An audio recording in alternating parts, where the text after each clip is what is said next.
Welcome back to Motors and the cars for the final race of the day, already out on circuit. It's the Heritage Grand Touring Car Challenge, and this is how they line up. Andy Rouse is going to start from pole, Russell McCarthy in the MGB GT alongside him, David Yates and Phil Hollins on the second row, Les Goebel and Alec Hammond in his Chevy Camaro next up. Chris Cragg in the Aston V8 is 7th, ahead of Boise Thurtle, Bob Searles, Pat Cook, and then Tony Lees. Watch out for Ant Scragg in the MGB GT V8 as well, as a class winner. He came through yesterday. 13th for Andrew Knight, then Charlie Williams, Richard Cook, John Rhodes, the famous John Rhodes, man who was British touring car champion in the 60s many times in the Mini. 16th on the grid, Ian McCallum, 17th. Then Richard Hawcroft, Mike Yules, John Shoesmith, Natalie Boyd in her Mini, Steve Davis, Peter Lloyd, Tony Bartoldi. They had problems with their car yesterday. Sean Rainford and our very own John Hindhoff. Now, I'm glad to say that I've been rejoined by Simon Hill, looking slightly warmer than he was when he left, because he's just been racing in the Formula Renault BARC series. But Simon, here we go. Got to get your head around commentating on this lot now. Well, it's always a pleasure, because it really is such great entertainment for everybody. I mean, I think we'd all agree that it is such an added spice to the modern cars that we see. And frankly, most of the modern cars, apart from touring cars, are all one make anyway. So it's great to see the shapes and sizes of yesteryear. There's still smoke coming from the back of John Hindhoff's car. I do hope it's going to be all right. He had to retire quite early in yesterday's race. Here we go then, rolling start for these guys. You've got the MG of Russell McCarthy there on the outside, and on the inside you've got Andy Rouse, and away we go. Rouse makes a bad start. Great start coming through from the outside of the second row there. That's Alec Hammond, I think, who's made such a good getaway, trying to go around the outside of Paddock Hill Bend as he squeezes around the outside of David Yates. Not sure he's quite made it, but it's the MGB GT V8 that has the early advantage. Well, you can see the acceleration is absolutely awesome. You know, off the line there, you can just see McCarthy got the power down, and even something as grunty, if there is such a word, as the Camaro, just didn't have any answer for it at all. Down the hill they come through Graham Hill Bend, and Andy Rouse running in second place. Now, they're not sharing the cars today. They're not driver changing. It's only 20 minutes today's race. And the bidding off in a big way on the outside. Now, car number 70, and that is John Rhodes. That is John Rhodes, who's actually crashed Conor O'Brien's Mini, and that's an unfortunate incident there early in the race, Simon. Yeah, I mean, it looks to me like he must have been tagged by somebody, I think, for him to go with such ferocity on the outside of the circuit. Now, let's just hope that John's okay. He seems to be just moving about in the car, so he's clearly conscious, but I would imagine he's pretty winded after. Here we go, Ben, let's have another look. Looking down through the pack to see what happens. Yes, well, he definitely did get tagged, and it was, I'm just trying to see which car it was. It looked like it was one of the Astons, I think. Yeah, or maybe a Camaro. It was one of the big cars. Yeah, so let's just hope that John's okay. There's not a huge amount of runoff there, but he was one of Britain's top Mini racers, as I say, in the 60s. Won the 4 1300cc class titles in the mid-60s, 65 to 68, and he was the European Touring Car Champion in 1968 as well, making a return, and it's very unfortunate when you see an incident like that. Yeah, I mean, the racing is hard and it is fair, but it's also usually very clean, and I'm absolutely certain that that was a complete and utter misunderstanding rather than anything malicious that would have been done. As we said, we couldn't quite see the car that was involved in the contact. It was sort of an exit stage left as we looked at it. Most importantly, though, the guys are down there looking after John, making sure he's fine. And as we said, the good news was that he was moving around in the car, so hopefully he's just very badly winded. That's right. Well, the rest of the field behind safety car now are being led. There is John Hindhoff, our own John. He's took a little bit of smoke out of that. He said that they've basically tried to reduce the amount of oil in the car because they felt that it had too much oil in it, and therefore it was blown a load out into the catch tank. Well, at the moment I'm not sure. He's obviously behind safety car, so we can't really get a good idea whether it's healthy or not. Yeah, I know John was absolutely loving driving the car, though. He was saying he's having a bit of trouble getting used to doing so many laps around Brands, having not raced here for a while. But it's a 1979 car, the Capri. It's you might remember the fantastic Cologne Capris of the early 70s, Jackie Stewart and Dieter Quester and people like that. Always used to wave the front wheel in the air when they go through corners, raced against the famous Batmobile. Now, red flag, that's obviously because they need to make sure John's getting the very best of care to ensure that we can get him away from the car. Apparently he's out of the car now, which is the best news. Yeah, that's right. So yes, he is. There he is, standing beside the car. It may well be because of the tyre wall damage that they've decided to red flag it, but it's good to see that John is walking away and he's fine. He says, I'm okay. But of course, once you've had an incident like that, they will cart you to the medical centre, whether you like it or not. They really want to look after you, and they will do that, particularly make sure that everything's okay. The Heritage Grand Touring Car Challenge race here at Brands Hatch is about to be restarted. We had a red flag after an accident for John Rhodes in the Mini. Oh, and somebody else is needing a little bit of help. That's Pat Cook in his Aston Martin Vantage. Bit of a push stop. You've got a big V8 with high compression. That is not an easy thing to bump start, let me tell you. And with the camera on the road there across the grid, it might take a few more marshals. Yeah, poor old marshals have been up here since the crack of dawn doing the sterling job they always do, and the last thing you want is to have to do that. It is quite a beefy old thing. The worst thing happens is you put in all your heart and soul into pushing it, suddenly it barks into life, and the poor old marshals usually go tumbling when that happens. But it doesn't look very hopeful, unfortunately. Still on the start-finish line. So the safety car will come round again for obvious reasons. Yes, understandably. They've got a few more people now into that. Get on, guys, you can do it. Let's just see if we can get it fired up or not. Pat Cook waiting for a bit of speed, and then he's going to dump the clutch, and no, it still doesn't want to go. They may even have to just push it out of the way, to be honest here.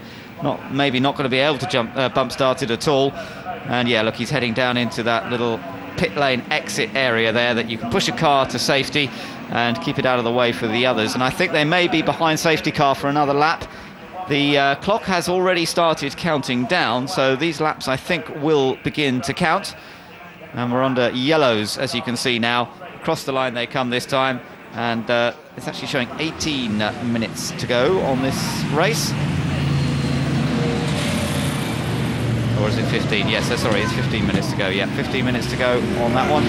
And Russell McCarthy is still the man leading them round. Andy Rouse in second place. He was the guy who won yesterday, Andy Rouse, with his teammate Pete Hall. And Andy Rouse, of course, a former 4 times British touring car champion. Wasn't particularly quick off the line. It allowed the MG to get ahead in this race. But I imagine that he may well come back at the MG as we go through into the middle and later stages of this one. Morgans were going pretty well yesterday as well, particularly Phil Hollins. Yeah, Pat Cook's out of his car. There's no way he's going to get that one running again. Did John Hindhaugh rejoin? He did, yes. I saw him trundling around in the middle of the pack. In fact, strangely, they've let him out sort of somewhere in the middle, which I'm not quite sure how that works, because if we're categorising that from the end of the previous section, then I think he's probably a little bit out of position. But I think that they were trying to wait for that car to be cleared. The Pat Cook car needed to be moved away. There it is. It's still a little bit smoky, unfortunately, as John referred to it, the old girl. There's definitely a bit of smoke coming out from the back, isn't there? Still throwing its oil around somewhere. But let's hope that he can keep it going. He's got the old novice cross on the back. The black cross on the yellow background. But here we go, the safety car into the pits, and we're finally going to go racing once again here. The last race of the day at Brands Hatch, and it's Russell McCarthy who will lead them away, I think. Yep, here we go, big puff of smoke there as he gets on the power. Andy Rouse follows him through, and then it's David Yates running in 3rd position. 4th position is Alec Hammond, and they all head through Paddock Hill Bend now. Watch out for Phil Hollins as well in the Morgan. May well be able to do something in that Morgan, because when he was before the pit stops yesterday, he was right up with the leaders. And there's a little challenge going on. Alec Hammond, I think, just getting past Yates for 3rd. Did he? No, not. Yes, he did. He did get up into 3rd as the MG and Andy Rouse up ahead pull away a little bit.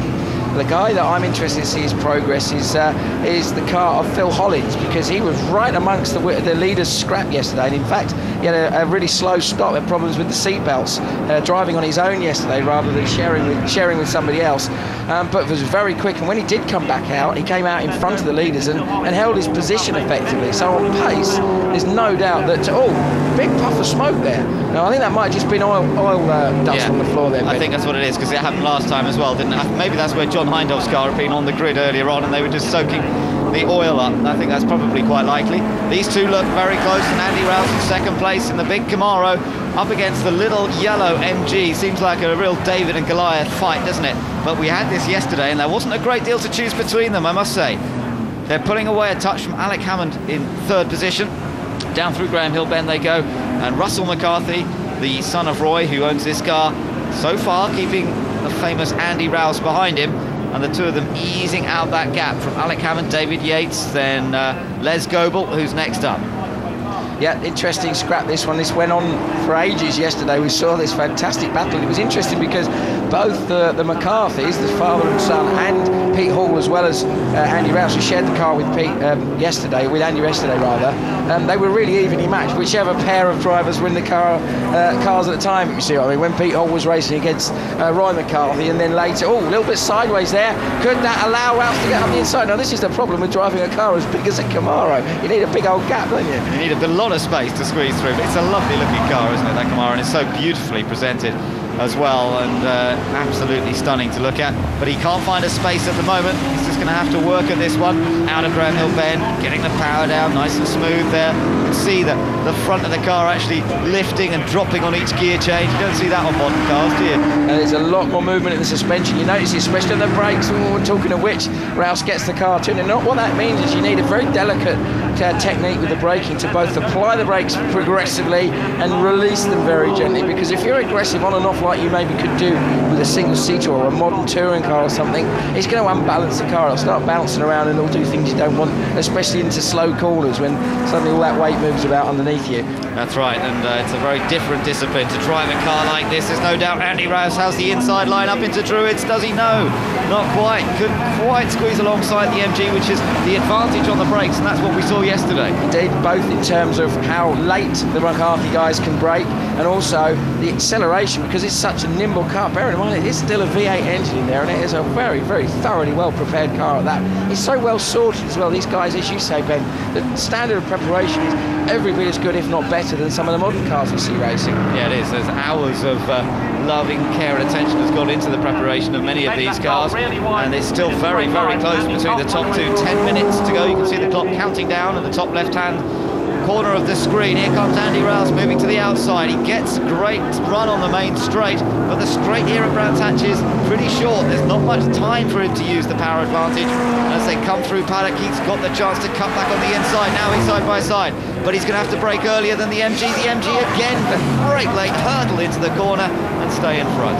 But also, you notice with because of the type of car that the Camaro is, he's having to brake much more in a straight line. So what that means, obviously, as you said, Ben, he's having to brake earlier because he has to have all the braking done before he starts to turn. Now, what Russell McCarthy can do, but all Rouse nearly down the inside, is he can brake and turn at the same time. So that means he can carry a little bit more speed into the corner, and that's where Andy's struggling to get alongside. But you kind of think there's an air of inevitability about this, Ben, isn't there? There is a little bit, yes. You do wonder that if Andy does get in front, once he is able to get through, he may well be able to open a bit of a gap. He's on the inside, but no, he's not quite there, I don't think, as they head up towards. Yes, maybe he is. He's side by side.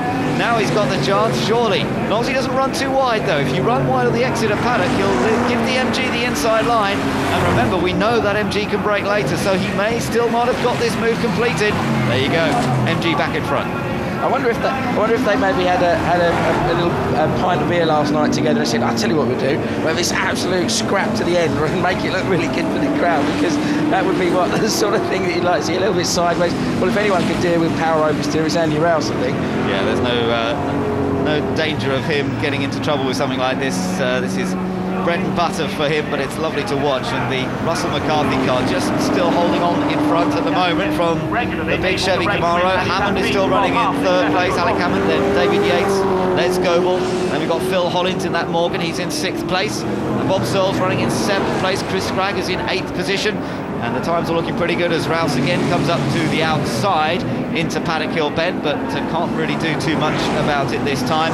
There he is on the inside now, up towards the hairpin. Is he going to make the move and make it stick? Oh, this time he does brake a bit later, and that keeps him in front.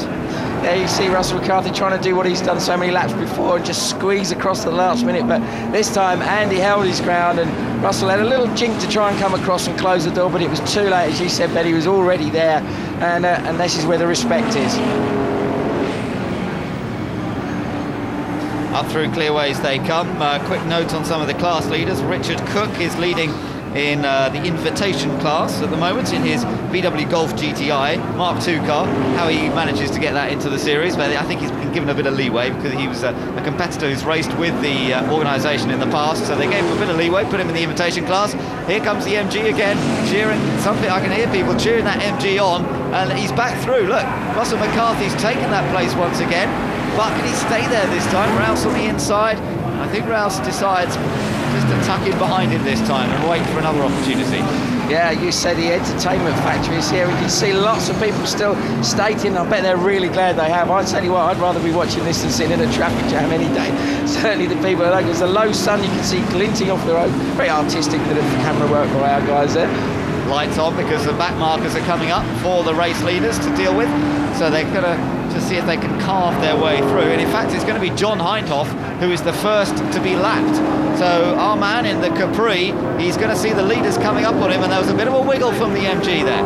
It was indeed, and there is a stream of what looks like oil along the top straight. Now, I hope that's from earlier and it's been dusted away and it's not fresh oil. But it does look a bit fresh to me. John, very polite. Very polite, but it made it all a bit tight into panic. They're three abreast momentarily, and John was sideways there, wasn't he? Well, I wonder if that is oil then, Ben. Maybe it has come out something. I hope it's not his own oil that he's sliding around. Yeah, it could be. We've all had that where you're leaking oil on your own tyre. Oh, and off goes the little Lotus Elan. Maybe it's that laid the oil. That's a great shame. That's the Mike Yule's car, and a car that's won the class on many occasions so far this year, but it's come to a halt, and that could be a little bit expensive if it is oil. Yeah, it could be indeed. Well, again, they were so close to contact. There's just absolute tooth. I mean, this, when you think about how unbelievably special these cars are, these aren't things you can just go and replace easily. Like if you have a ding in a modern car, obviously you just go to your local, you know, parts bloke and get another bit. But these things are a little bit harder to come by. You can see that stream of oil there, Ben. Yeah, you can indeed. So that's going to make life difficult for everyone. We know we mentioned that orange Escort earlier on when they were sitting on the grid. Well, Gary Britnell's going quite well because he's come from the back of the grid all the way up to 13th place. So he's gradually picking them off one by one. So he's made a reasonable amount of progress there. And we'll see whether he can gain a few more places. There is the V8 powered Escort, as it is. All going through the rear wheels, of course. Must be great fun to drive. Again, it's an absolutely immaculate looking car. The next one that he's got to try and get past is the number 15 car of Steve Davis, the Jaguar XJS. But here we are with the leaders once more, and it's MG just from Chevy Camaro with 4.5 minutes to go in the race. Well, I think it is going to be, you mentioned about the Gary Britnell car, I think he's got the pace on that XJS. I think he's going to have that one in a moment. But then the next car up the road for him will be the class leader, the VW Golf that you mentioned, Ben. That's quite about a 9-second lead, and there's only, from what we can guess, around about 4 laps left. So I think he's going to struggle a little bit to make any further progress unless there's any dramas. But drama plenty at the front still, Ben. Andy Rouse, he must be a mixture of really enjoying this and getting really frustrated. I think he's playing a little bit. I think that he's just biding his time to have another good old go. And we'll see him maybe come through towards the end. The number 66 Jaguar E-Type. Now that had problems yesterday as well. Peter Lloyd in that car, they retired in yesterday's race, so I hope that it's not proving terminal for that one. Andy Rouse still keeping the pressure on then, up near Russell McCarthy, the gap virtually nothing between them.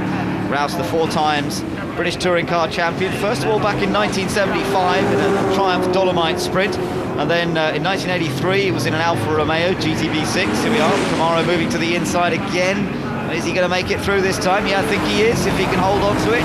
And that was a good clean pass, as long as he doesn't run too wide on exit. And up the hill he goes. And after the Alfa, he won the championship in a Rover Vitesse and in a Ford Sierra Turbo as well. So he's driven all sorts of machinery. Oh, a bit wide the MG there. Of course, has also developed front-wheel drive British touring cars into winning machines. A remarkable heritage, really. A remarkable history in motorsport for Andy Rouse. And for me, Simon, I don't know about for you, but he's right up there with a man that I'm very sad to have read about last week, Peter Brock, being lost to the world of motorsport. I mean, Peter Brock was the man of Australian touring car racing.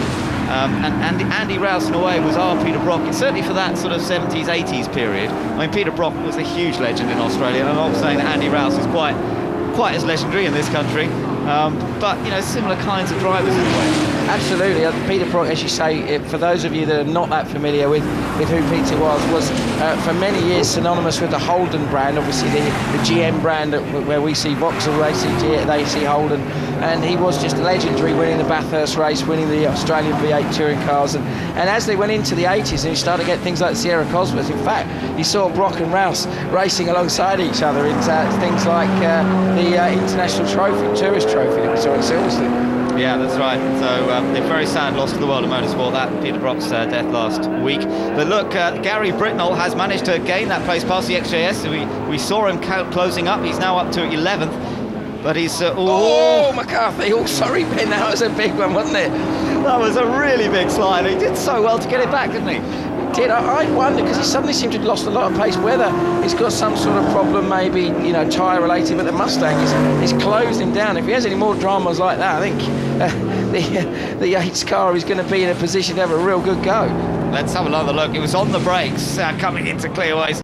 Lovely bit of car control. Dialed on the opposite lock, had to come off the brakes, I reckon, there. Absolutely, you know, that's quite remarkable that he managed to hold it from such an angle, but also the delicacy of being able to roll off the brakes, as you said, Ben, and not have it flick back and overcorrect it and fire him off towards the barrier. We've all seen that happen a few times.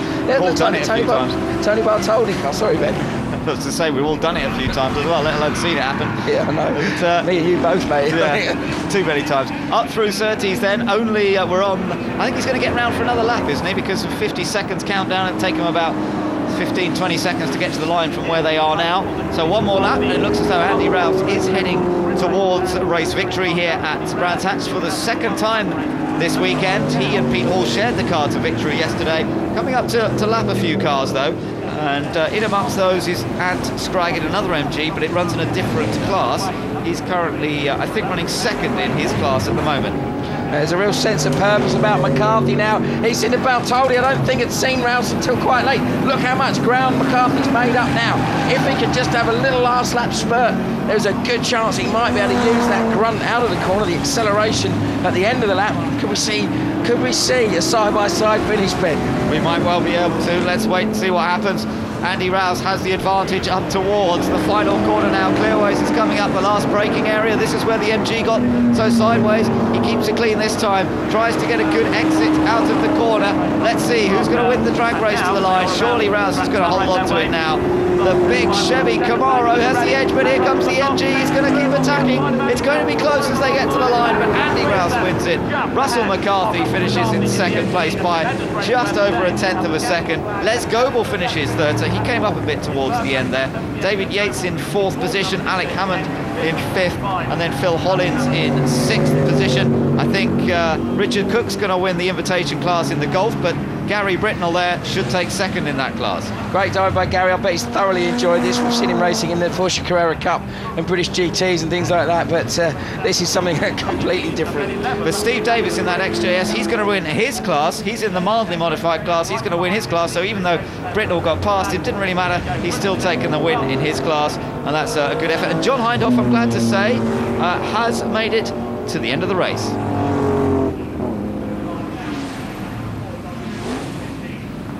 Andy Rouse then, the final winner of the day here at Brands Hatch. You can see the shadows have really lengthened and the sun dropping almost to the horizon now as we get to the end of a day that's certainly seen some good racing, some close racing in some of the classes. One or two were perhaps a little bit spread out, but that was entertaining stuff in the Heritage Grand Touring Car Challenge, and this is how it finished, with Rouse the winner, McCarthy second, Les Goebel third, Yates in fourth place, Alec Hammond in fifth, Phil Hollins, Bob Searles, Chris Scragg, Richard Cook and Tony Lees completing the top 10, and Cook there, one of the class winners in his Mark II Golf GTI. That was in the invitation class, as I mentioned. Gary Britnell moved up to 11th, having started at the back of the grid.